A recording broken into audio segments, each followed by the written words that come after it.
नमस्कार साथियों, कैसे हैं आप सभी लोग। उम्मीद है कि सभी लोग अच्छे होंगे, मस्त और तंदुरुस्त होंगे। आप लोग अपना और अपनी पढ़ाई का ध्यान बहुत अच्छे से रख रहे होंगे। मैं मिथुन साथियों आप सभी लोगों का स्वागत करता हूं आपके अपने इस प्लेटफॉर्म पर जिसका नाम है एग्जामपुर। हम लोग हैं साथियों कलम से क्रांति तक। जैसे कि आप साथियों बहुत सारा विश्वास हम एग्जामपुर फैमिली और परिवार के ऊपर दिखाते हैं, उसी विश्वास को और अटूट करने के लिए और आपकी परीक्षा में एक कदम आगे ले जाने के लिए ये उत्तर प्रदेश से साथियों जिला दर्शन की जो सीरीज मैं आप लोगों के साथ लेकर आ रहा हूँ, ये साथियों आपके एग्जाम के लिए बड़ी इंपॉर्टेंट है। और साथियों समय समय पर जो एग्जाम का पैटर्न चेंज हो रहा है, जैसे कि आपने देखा कि समय समय पर साथियों डिस्ट्रिक्ट के अंदर तहसीलें और साथियों प्रशासनिक चीजें भी पूछी जा रही हैं, है ना। तो उन सबको ध्यान में रखते हुए और पिछले 1-2 साल के जो पेपर यूपी ट्रिपल एससी और अन्य आयोग के हुए हैं, उन सबके डेटा को कलेक्ट करके उत्तर प्रदेश स्पेशल में यूपी जिला दर्शन जो आपको बताया जा सकता है सबसे बेस्ट तरीका। और साथियों जो डेटा है वो आप लोगों को एक से एक ही प्लेटफॉर्म पर एक ही 10 से 12 मिनट की वीडियो में मैं आप लोगों के साथ लेकर आ रहा हूं।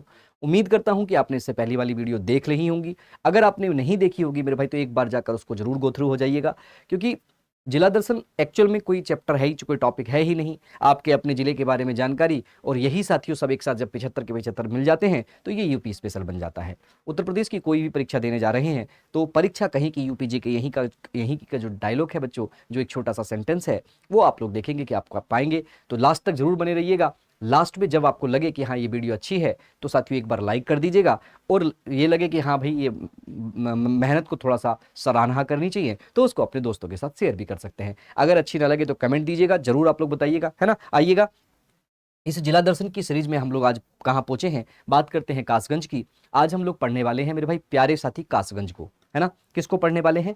आज हम कासगंज को पढ़ने वाले हैं। और कासगंज आपके उत्तर प्रदेश का एक ऐसा जिला है जो बहुत इंपॉर्टेंट है।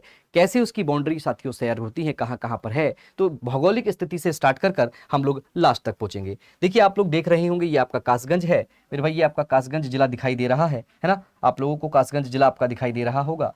अब इसकी जो भौगोलिक स्थिति है, एग्जामिनर आजकल क्या पूछ रहा है भैया, देखिए उत्तर की तरफ थोड़ा सा जाएंगे तो बदायूं मिलेगा, और बच्चों इधर देखिए उत्तर पश्चिम की तरफ जाएंगे तो अलीगढ़ मिलेगा, और हाथरस से भी अपनी सीमा साझा करता है, और एटा से भी अपनी सीमा साझा करता है, बच्चे याद रखेंगे। और इधर बच्चों फर्रुखाबाद से भी अपनी जिला जो है सीमा साझा करता है। कुल मिलाकर 1, 2, 3, 4 और 5 जिलों के साथ अपनी जिला की सीमा साझा करता है।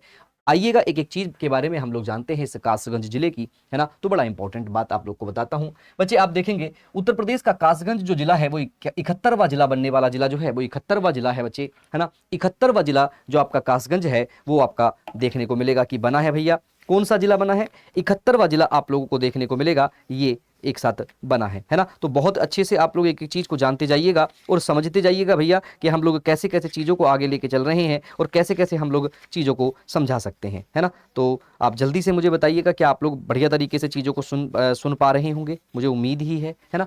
तो बात करते हैं, इस कासगंज जिले का मुख्यालय जो है बच्चों वो कहाँ पर है? कासगंज में ही है। और ये किस मंडल का हिस्सा है ये आपसे पूछ सकता है, ये इंपॉर्टेंट है, यहाँ पर आप लोग नोट लगा सकते हो, है ना। यहाँ पर दो चीजें बड़ी बड़ी इंपॉर्टेंट हो सकती हैं, एक तो मंडल अलीगढ़ पड़ता है, एक बच्चे जिला 71 वाला पड़ता है। इसका पूर्व में नाम मतलब इसका पहले क्या नाम था और उसके उपनाम क्या थे, ये आप लोग के लिए इंपॉर्टेंट है। तो बच्चों इसका नाम था काशीराम नगर। काशीराम नगर के नाम से ये जाना जाता था। पहले जो कासगंज था उसको काशीराम नगर जानते थे, है ना। तो ये तो उसकी बेसिक नॉलेज हुई। अब बात करते हैं इतिहास में। अब हम लोग बात करते हैं कि इतिहास में इसका क्या महत्व है, तो वो महत्व को जानिएगा। इतिहास के मामले में महत्व की जब हम बात करते हैं तो मेरे प्यारे साथी याद रखेंगे, स्थापना 17 अप्रैल 2008 को हुई है। यानी कि इसकी जो स्थापना है 17 अप्रैल 2008 को हुई है। 17 अप्रैल 2008 को 71वां जिला बनता है बच्चों। आप लोग कहेंगे भैया वहां पे आपने पीछे नहीं समझाया था, तो मैं एक एक चीज को बच्चों इंटरलिंक करके चलता हूं। आपके दिमाग में जब तक क्वेश्चंस नहीं बनेंगे तब तक आप लोग आगे नहीं बढ़ेंगे। क्वेश्चन आपके बनने चाहिए, उसके बाद हम लोग आगे देखते हैं। बात करते हैं मुगल और ब्रिटिश काल के दौरान। मुगल और ब्रिटिश काल के दौरान साथियों कासगंज को क्या कहा जाता था, है ना। मुगल और ब्रिटिश काल के दौरान तने, है ना, या फिर साथियों खासगंज, मतलब दो शब्द करे कहे जाते थे। एक तो तने बोला जाता था, तने, है ना, और एक बोला जाता था खासगंज, है ना। एक बोला जाता था खासगंज, किसके? मुगल और ब्रिटिश काल में इसको यही कहा जाता था। पटियाली में बच्चों देखिए ये बहुत इंपॉर्टेंट सेगमेंट है। ये पटियाली में साथियों अमीर खुसरो महोत्सव मनाया जाता है। ये आप लोग स्टार लगा लीजिएगा, है ना। अमीर खुसरो महोत्सव कहाँ मनाया जाता है? तो पटियाली में मनाया जाता है। और ये पटियाली बच्चों कहाँ पर है? कासगंज में ही है। बात करते हैं 2012 में काशीराम नगर का नाम बदलकर कासगंज कर दिया गया।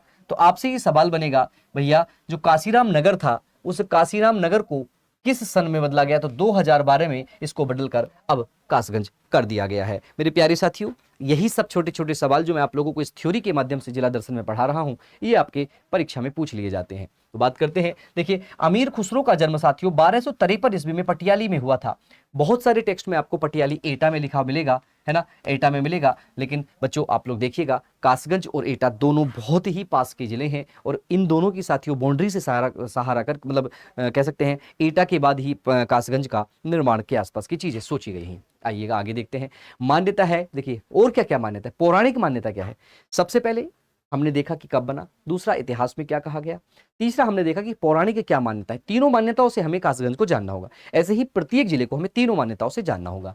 मान्यता है कि, मान्यता क्या है, मान्यता है कि दानव हिरण्यकश्यपु, देखिए हिरण्यकश्यपु आप लोगों ने देखा होगा जब जब भक्त प्रहलाद को पढ़ते हैं तो बात करते हैं दानव हिरण्यकश्यपु ने पृथ्वी को साथियों चुरा लिया था और सोरो के कुंड में छिपा दिया था। ऐसा मान्यता है, इस कासगंज को सोरो के कुंड में छिपा दिया था, यह भी मान्यता आप लोग देख लीजिएगा। बच्चे अब बात करते हैं इसके भौगोलिक परिदृश्य की कि भैया कितना इसका भौगोलिक परिदृश्य है, कैसे कैसे चीजें होती हैं। तो क्षेत्रफल की बात हम लोग करते हैं। तो क्षेत्रफल की बात क्या करेंगे भैया, 1955 वर्ग किलोमीटर क्षेत्रफल है। और देखिए भौगोलिक स्थिति में अगर हम लोग नक्शे के अंदर जाएंगे तो बच्चों अक्षांश 27 डिग्री 49 मिनट से 27 डिग्री 52 मिनट तक, और देशांतर बच्चों 78 डिग्री 39 मिनट से 78 डिग्री 35 मिनट तक के आसपास पूर्व में पड़ेगा। ये दोनों चीजें ये बहुत एक्सट्रीम चीज है, क्योंकि अब आने वाले एग्जाम में हो सकता है ऐसी चीजें भी बने, इसलिए हम लोग पहले से सजग रहेंगे। इसकी स्थिति की बात करते हैं तो बच्चों अवस्थिति इसकी काली नदी के किनारे पर है। उत्तर प्रदेश में इसकी स्थिति काली नदी के तट पर है। कहां पर है, काली नदी के तट पर है मेरे भाई, काली नदी के तट पर, है ना। तो ये भी आप लोग याद रखिएगा, है ना। आगे देखते हैं, यह नगर काली नदी के किनारे बसा हुआ है, बढ़िया बात है। ये गंगा और यमुना के दोआब में है बच्चों, ये भी इंपॉर्टेंट है। एक तरफ से यमुना आती है, एक तरफ से गंगा आती है, और यहीं पर बच्चों आप लोगों का कासगंज पड़ता है ना, उन दोनों के दोआब में पड़ता है, ये आप लोग बता रहा है। आगे देखेंगे सीमा कैसे है इसकी। देखिए ये कासगंज है, ये कासगंज है मेरे भाई। बात करें सीमा तो देखिए सीमा रेखा में पूर्व में फर्रुखाबाद, पूर्व में फर्रुखाबाद है ना, फर्रुखाबाद